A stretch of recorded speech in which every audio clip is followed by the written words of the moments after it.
하나님 아버지, 또 새 날을 받습니다. 우리의 삶을 어제로 마감하지 않으시고 하루를 덤으로 주셨으니 이미 우리는 복을 받았습니다. 오늘 내가 가지고 있는 모든 것들은 어제로 나의 삶이 마감되었다면 결코 내 것일 수 없는 것이기에 소유의 마음을 두기보다 영원하신 하나님께 마음을 드리기 원합니다. 하나님, 잠시 맡겨주신 것들을 손에 쥐고 오늘도 하루를 시작합니다. 영원히 가질 것처럼 미련하지 않게 하시고 영원히 누릴 것처럼 교만하지 않게 하여 주시옵소서. 하나님께서 소중한 것 맡겨주신 오늘이라고 하는 이 시간에 자유로이 지혜롭게 기쁨으로 우리가 가진 것으로 힘껏 일하게 하시고 한껏 누리게 하시고 마음껏 잘 사용하게 하여 주시옵소서.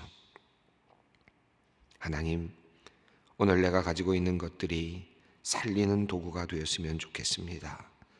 나를 살리고 가정을 살리고 이웃을 살리고 교회를 살리고 나라를 살리며 세상을 살리는 귀한 도구가 되기를 원합니다. 그리하여 우리의 하루가 살림살이가 되게 하여 주시옵소서. 하나님, 오늘도 우리 주위에는 힘들어하는 이웃들, 고통 속에서 살아가는 사람들이 많이 있습니다. 그들이 힘을 얻을 수 있는 일에 우리가 우리의 가진 것이 사용되었으면 좋겠습니다. 너그러운 마음을 주시고 긍휼히 여기는 마음을 주시어 기꺼이 우리의 것을 내어놓아 세상을 살리는 우리가 되게 하여 주시옵소서. 하나님 아버지, 우리로 하여금 이 나라를 살리는 사람들이 되게 하여 주시옵소서.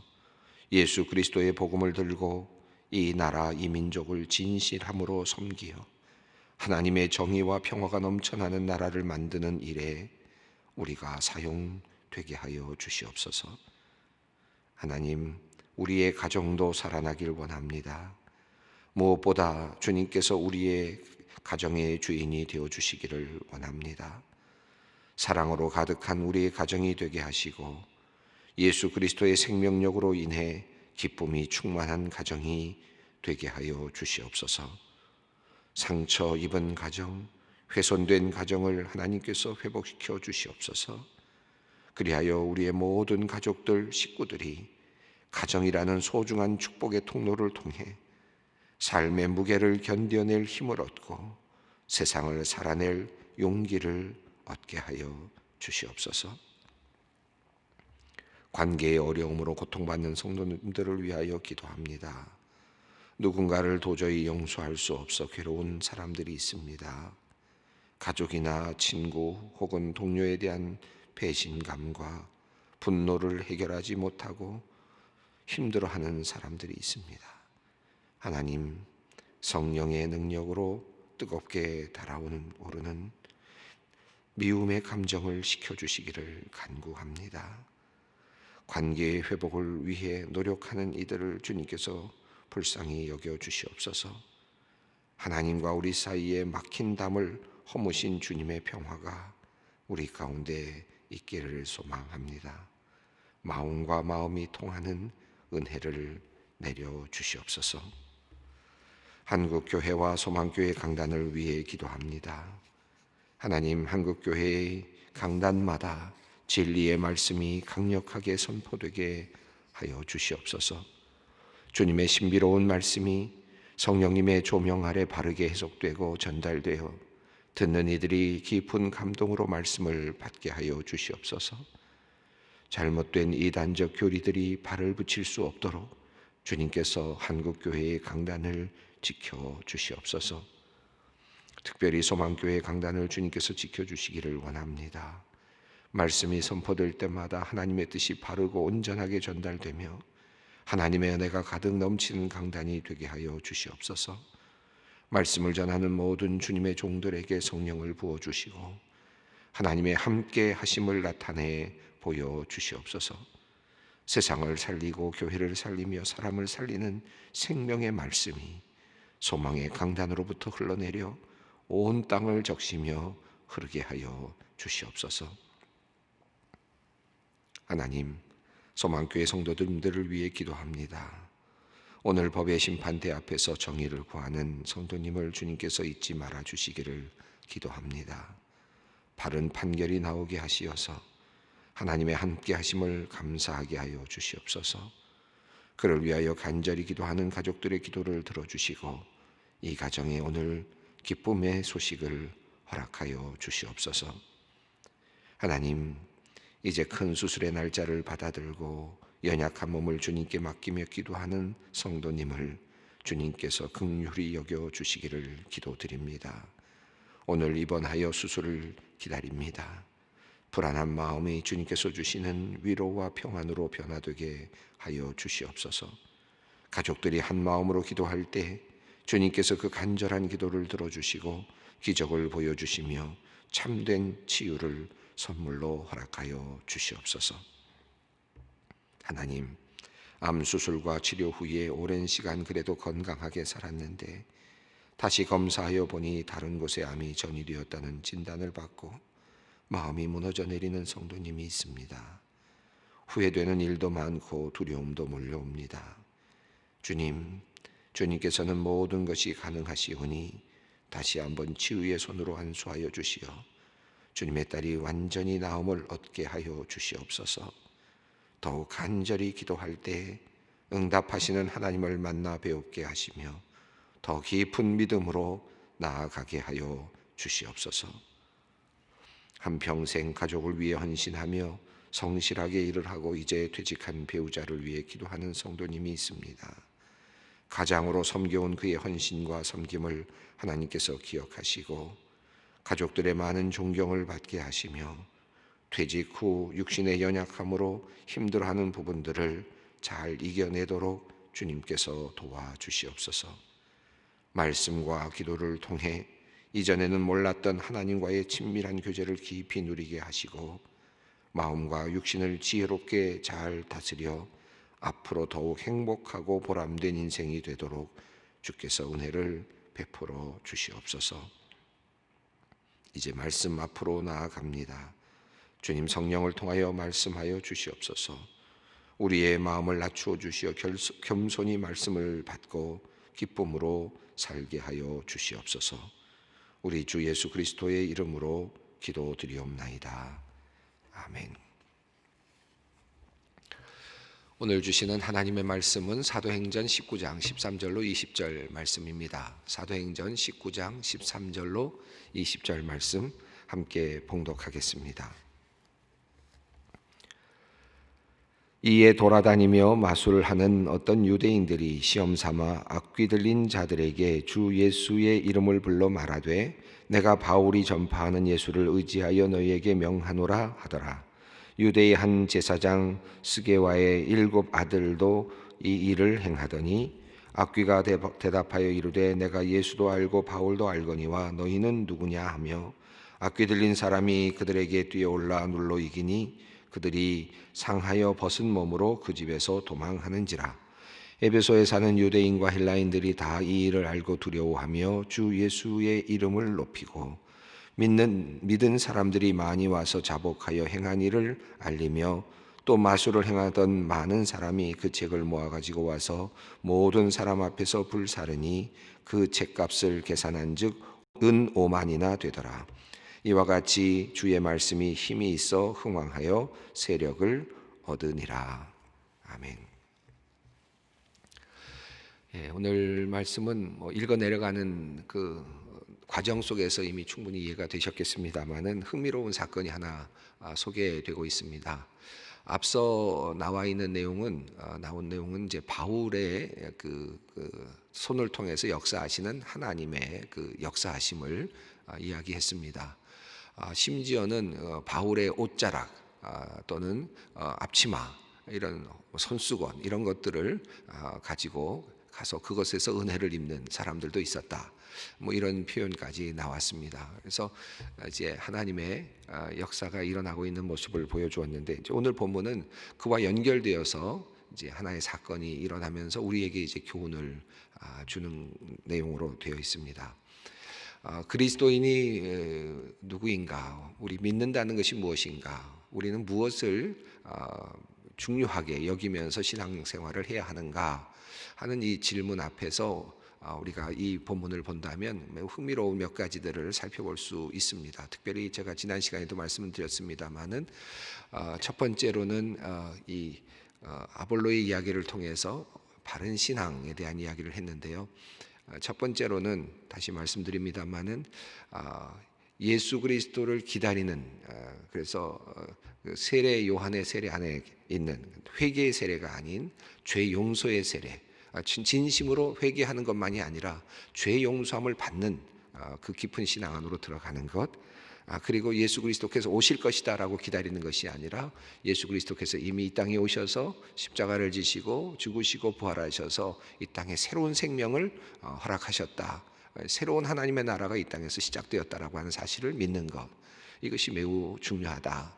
그리고 이것이 믿는 것이다 라는 말씀을 드렸고, 또 하나 이어서 바울의 사건을 통해서 네가 성령을 받았느냐, 예수를 믿는다는 게 무엇인가? 성령의 은혜 안으로 들어가는 것이다. 예수 그리스도의 이름으로 세례를 받고 그리고 성령의 인치심을 받는 것이다. 성령의 은혜 안으로 들어가는 것이 진정한 그리스도인의 모습이다. 내가 성령을 받았느냐, 내가 성령을 받았느냐 하는 이 질문이 참 굉장히 중요한 질문입니다. 모든 그리스도인들에게 끊임없이 우리가 물어줘야 하는 질문이라고 생각합니다. 그리고 이제 세 번째는 지난 시간에 보았던 것처럼 하나님의 나라의 실제입니다. 하나님의 나라가 이미 이 땅에서 이루어지고 있다. 예수 그리스도를 통한 하나님의 그 구원의 역사가, 새로운 생명의 역사가 이제 우리의 삶 속에서 이루어지고 있다. 그리고 나에게서 이루어지고 있고 이 땅에서 이루어지고 있다. 그리고 이것이 하나님의 나라에까지, 영원한 나라에까지 이어지고 있다라고 하는 사실을 믿는 것, 이것이 매우 중요합니다. 하나님의 나라는 이제 시작되었고 예수 그리스도의 복음은 시작되었는데 아직 나에게는 일어나지 않았다가 아니라 오늘 나에게 이미 일어났고 그것이 지금 현재 진행형이다, 계속 되어지고 있다라고 하는 사실을 믿는 것, 하나님의 나라의 실제가 이 땅에 이루어졌다라고 하는 사실을 우리가 믿는 것이 중요합니다. 그런데 이 하나님의 나라의 실제에 대한 부분이 누가복음과 그리고 또 이어지는 사도행전에서 끊임없이 나타나는 것은 하나님의 나라의 실제를 보여주는 표징들이 있는 거죠. 이 표징들이 병 고치는 역사와 귀신 들린 자들이 도망가는 것과 그리고 죄 용서함을 받는 것, 이런 것들로 나타납니다. 누가복음에도 여러 번 나타나는 것이 예수 그리스도께서 죄를 용서해 주시고 귀신 들린 자들을 쫓아내시고 악귀를 쫓아내시고 병 있는 사람들에게 그 병을 고쳐 주심으로 하나님 나라의 임재의 하나의 표징을 보여 주시는 것입니다. 그래서 하나님 나라의 이 그 표징이 병 고침으로 나타나고 귀신을 쫓아내는 것으로 나타나고 이렇게 나타나는데, 그것은 그 모든 이 세상에 있는 모든 병든 자들이 다 나았는다, 그런 의미가 아니라 하나님의 나라가 이 땅에 임재했다. 예수 그리스도의 그 역사하심, 예수 그리스도의 그 부활과 생명의 역사가 이 땅에서 출발했고 지금 여기 현재하고 있다는 사실을 그것을 증명해 주기 위한, 그것을 보여주기 위한 하나의 표징으로서 병고침이 일어나는 것이죠. 그래서 항상 병고침이 일어나는 것이 아니라 하나님께서 그 표징을 보여주시고자 하실 때 병고침과 축기와 그리고 죄사함의 역사를 통해서 하나님께서 그것을 보여주시는 그런 모습으로 나타납니다. 그래서 앞서 있는 19장 8절부터 12절까지 읽었던 말씀 속에는 바울을 통하여서 이제 하나님의 나라의 임재를 이제 보여주고 있습니다. 그래서 바울의 손을 통해서 하나님의 나라가 임재했다는 사실을 보여주는데 놀라운 능력들을 행하게 하셨다. 그래서 병든 사람들이 나음을 얻고 심지어는 그의 손수건이나 앞치마를 가져가는 사람들조차도 나음을 얻었다. 하나님 나라의 임재가 이미 이곳에서 일어나고 있다라는 사실을 하나님께서 보여주시는 역사하심으로 그와 같은 사건들이 일어났다, 이렇게 설명하고 있습니다. 여기 보면 바울을 통해서 지금 역사하고 있는 것을 보여주는데, 지난 시간에 읽었던 12절 말씀을 보면 우리가 조금 이건 미신 아닌가 하는 그런 생각을 해보게 됩니다. 심지어 사람들이 바울의 몸에서 손수건이나 앞치마를 가져다가 병든 사람에게 얹으면 그 병이 떠나고 악귀도 나가더라. 여긴 뭐 바울을 숭배하는 것 같은 거 아닌가, 또 이런 생각도 들고요. 바울이 도리어 하나님이 되는 것 아닌가 하는 우려도 있죠. 그럼에도 불구하고 하나님께서 지금 하나님 나라의 실제함을 보여주기 위해서 바울의 손을 통해서, 바울이라고 하는 사람을 통해서 그런 능력이 나타나는 것을 보여주심으로써 하나님 나라의 실제를 지금 증명하고 계시는 모습으로 이해할 수 있겠습니다. 이것은 바울의 독특한 역할과 신분을 보여주는 또 다른 하나님의 은혜라고도 할 수 있겠습니다. 우리가 이제 항상 그런 것은 아니지만 하나님께서 사용하시는 사람들, 그 하나님께서 사용하시는 사람들, 또 목회자들, 또는 또 하나님의 귀한 사도들, 또 이런 택함을 받은 사람들을 통해서 하나님 나라의 실제를 보여주시는 경우들을 자주 봅니다. 이것은 단순하게 그 사람의 능력이 있어서가 아니라 하나님의 실제를 그를 통해서 보여줄 때 더 확실하게 드러날 수 있다고 보이기 때문에 하나님께서 역사하시는 그런 하나의 통로라고 할 수 있습니다. 그래서 바울의 경우도 지금 바울이 예수 그리스도의 이름으로 전파를 하고 있고, 또 예수 그리스도의 도를 증언하고 있기 때문에 그를 통해서, 그의 손을 통해서 나타나고 있는 기적과 이적들이 자연스럽게 하나님 나라의 실제를 증명하기 때문에, 그리고 하나님의 임재를 증명하고 있기 때문에, 그 말의 진실됨을 증명하고 있기 때문에 하나님께서 그렇게 지금 사용하고 계시는 것이죠. 바울 자체가 능력이 있어서는 아니죠.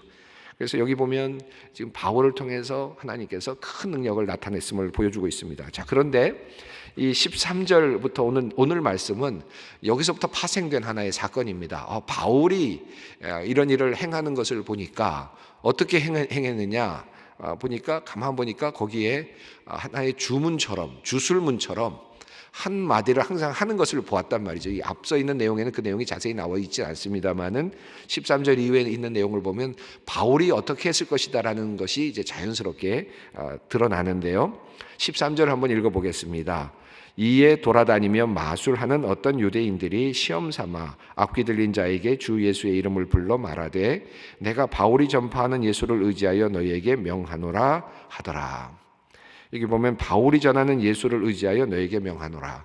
그러니까 예수의 이름으로 너희에게 명한다, 예수의 이름으로 너희에게 명한다 라고 하는 그런 표현을 누가 사용했느냐 하면, 유대인들이 그것을 보고 이렇게 하면은 지금 어떤 능력이 나타나나 보다 라고 생각을 하고 예수의 이름을 부르면서 이야기를 했다라는 것입니다. 자, 그런데 14절에 보시면 이런 내용이 나옵니다. 유대의 한 제사장 스게와의 7 아들도 이 일을 행하더니, 제사장 직분을 가지고 있는 그런 스게와의 7 아들도 이 일을 행하였다. 이 주석자 하신 분들의 이야기를 보면 이 스게와라고 하는 분이 정말 제사장의 이름 반열에 있는지에 대해서는 의문을 제기하는 분들도 많습니다. 그래서 어떤 분들은 이것 자체도 거짓이 아니겠느냐, 마치 제사장 직분의 아들들이라 하면, 또 제사장의 어떤 직분을 갖고 있다 하면 어떤 뭔가 능력을 받는 것처럼 생각하는 그런 사람들의 어떤 사기꾼과 같은 그런 존재들이 아니었느냐, 이렇게 또 해석하는 분들도 있는데, 그것이 제사장의 아들이었던 아니었던 별 중요한 것은 아닌 것 같습니다. 어쨌든 7 아들들이 예수의 이름으로 이제 뭔가를 해보려고 했어요.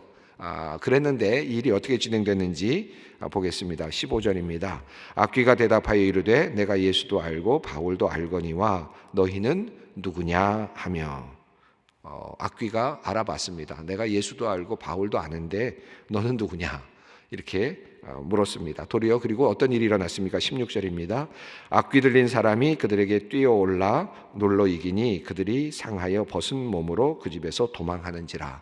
악귀가 도리어 그 사람들을 눌러버렸습니다. 그래서 귀신을 쫓아내기는커녕 도리어 지금 도망가게 되는 참으로 창피한 일을 당하게 되었습니다.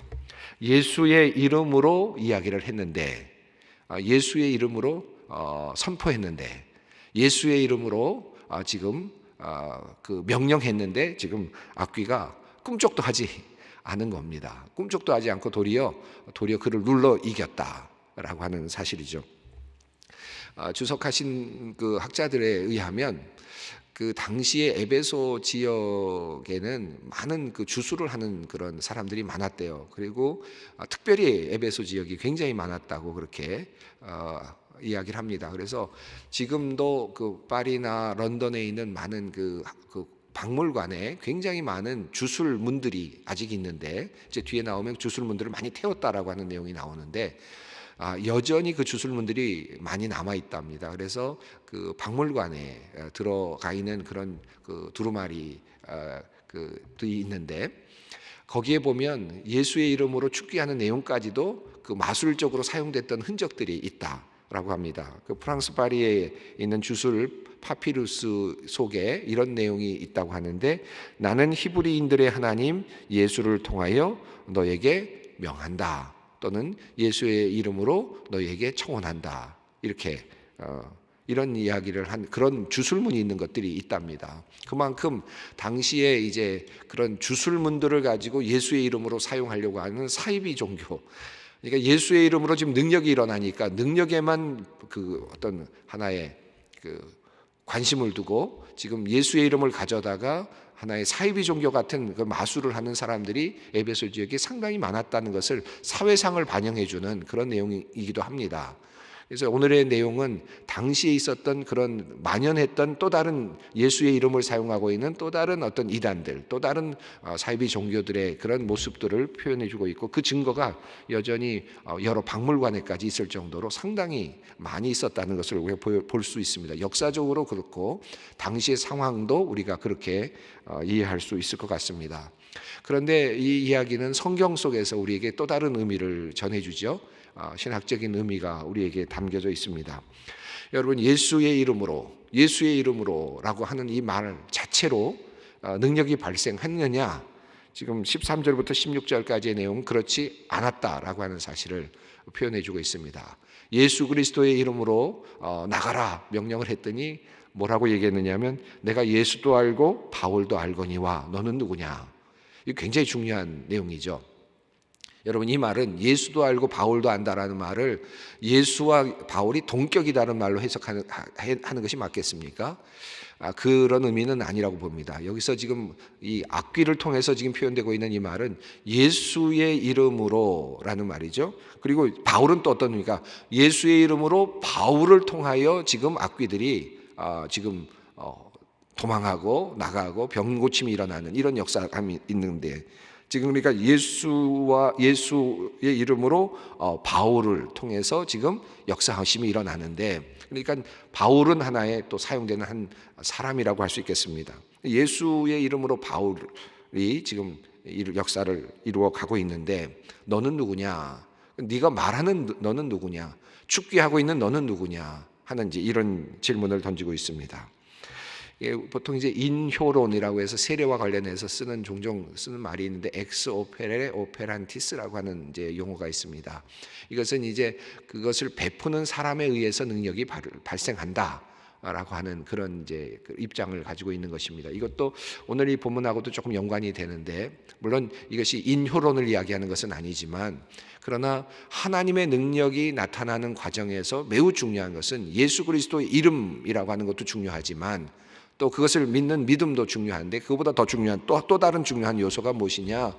베푸는 사람의 믿음, 베푸는 사람의 누가 그것을 실행하느냐 하는 것도 매우 중요하다라는 사실을 지금 보여주고 있습니다. 그래서 바울 같은 경우는 예수 그리스도를 예수의 이름으로 지금 병 고침을 하고 있고, 예수의 이름으로 그 예수의 복음 안에서 지금 하나님의 역사를 이루어가고 있는데, 바울이라고 하는 사람, 하나님에게 붙들림을 받은 사람을 통해서 지금 역사하심이, 병고침의 역사가 나타나고 있다.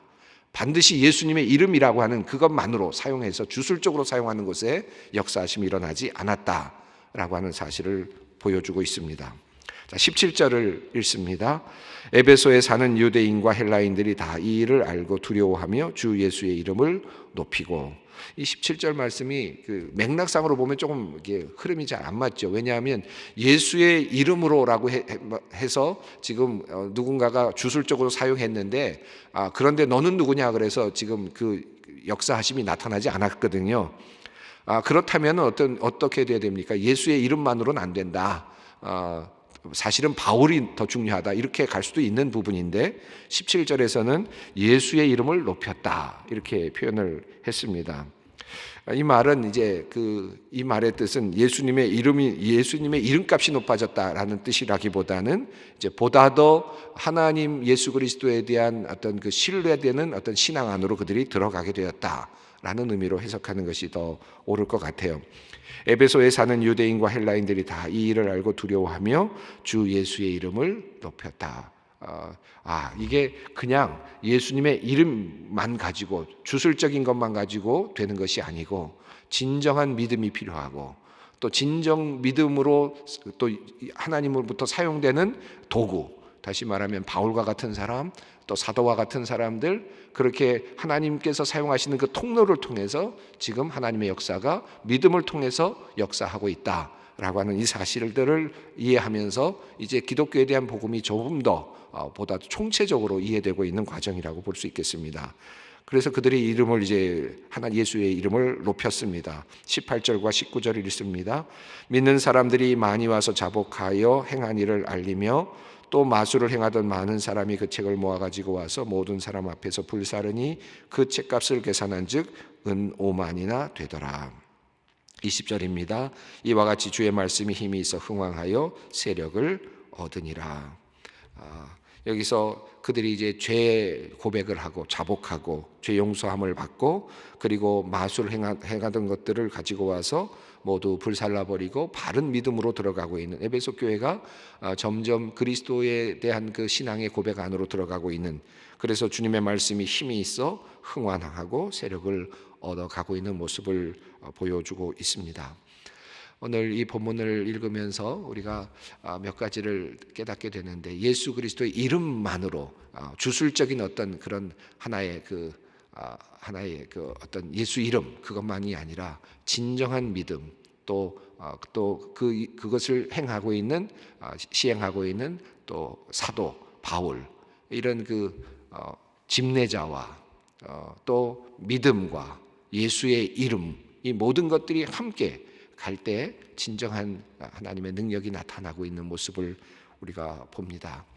이 모습 속에서 우리가 교회라고 하는 통로를 우리가 좀 잊지 않았으면 좋겠고, 또 주님의 일을 하는 모든 사역자들을 통한 그 통로의 통로도 여러분들이 잊지 않았으면 좋겠고, 또 그 통로가 있다 하더라도 예수 그리스도라고 하는 이름이 없으면 또 그것도 의미가 없다는 사실도 기억했으면 좋겠고, 그리고 나의 믿음이 없으면 또 그것도 의미가 없다는 사실도 우리가 깨달았으면 좋겠습니다. 이 모든 것이 함께할 때 진정 하나님의 능력이 나타나고 바른 믿음 안으로 우리가 들어갈 수 있음을 기억하게 됩니다. 오늘 이 말씀 읽으면서 오늘 주 예수의 이름으로 라고 하는 이 말씀의 의미, 이것이 어떤 의미인가? 단지 주술적인 의미가 아닌 정말 내가 이 예수의 이름이 나에게 정말 믿음으로 고백되고 있는가 하는 질문을 던지면서 오늘 기도의 자리로 함께 나갔으면 좋겠습니다. 기도하겠습니다. 하늘에 계신 우리 아버지, 아버지의 이름을 거룩하게 하시며 아버지의 나라가 오게 하시며 아버지의 뜻이 하늘에서와 같이 땅에서도 이루어지게 하소서. 오늘 우리에게 일용할 양식을 주시고 우리가 우리에게 잘못한 사람을 용서하여 준 것 같이 우리 죄를 용서하여 주시고 우리를 시험에 빠지지 않게 하시고 악에서 구하소서. 나라와 권능과 영광이 영원히 아버지의 것입니다.